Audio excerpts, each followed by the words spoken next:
Sunny Hostin laments Caitlin Clark's popularity is part of a white and pretty privilege. Former ESPN host Jemele Hill also recently suggested that Clark's popularity was due to her race and sexuality. The View co-host Sunny Hostin argued that white privilege and pretty privilege played a role in Indiana Fever star Caitlin Clark's popularity during the ABC talk show on Wednesday. I do think that there is a thing called pretty privilege. There is a thing called white privilege. There is a thing called tall privilege. And we have to acknowledge that.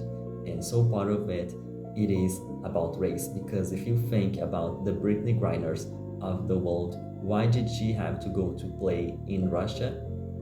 Because they wouldn't pay her, Hosting said, referring to the WNBA.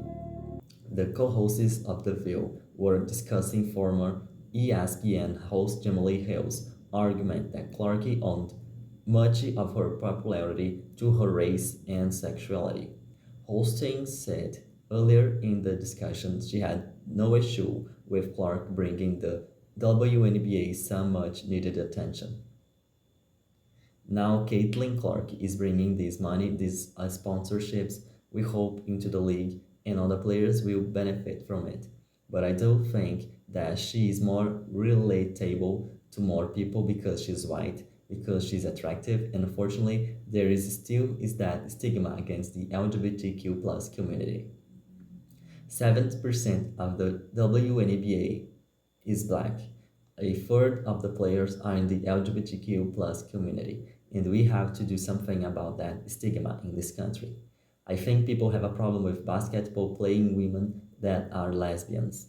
Who cares? They are great athletes, she said. Co-host Alyssa Farah Griffin said she'd become a fan of the WNBA because Clark was so fun to watch, adding that it had nothing to do with her skin color.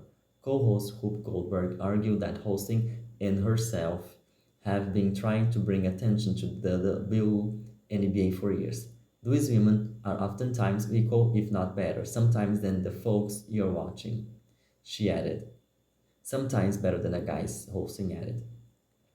Clarke rose to national prominence, particularly over the last 2 seasons, while playing at the University of Iowa, the all-time leading scorer in division. NCAA women's basketball history. She led Iowa to consecutive appearances in the national championship game before getting drafted first overall this year by the Fever. Goldberg brushed back on Hill's remarks and said Clarke was getting attention because she was an excellent player. To have her reduced that way bothered me a lot because this is her record, Goldberg said, pointing to her note card. Unless you can show me who's got a better record than this is why she's getting the attention she's getting. Because she's a damn good player and doesn't matter whether she's straight or gay, ain't nobody crying when she's making those balls. Hill, in a comment to the Los Angeles Times, also called out brands like Nike for not sponsoring more diverse players. Clarke signed a $28 million deal with the brand after she graduated from the University of Iowa. Black women are often raised from the picture, Hills said. There is plenty of room to highlight and celebrate Caitlin Clark's popularity, while also discussing ways in which do not erase black women from a league that they have built and continue to build.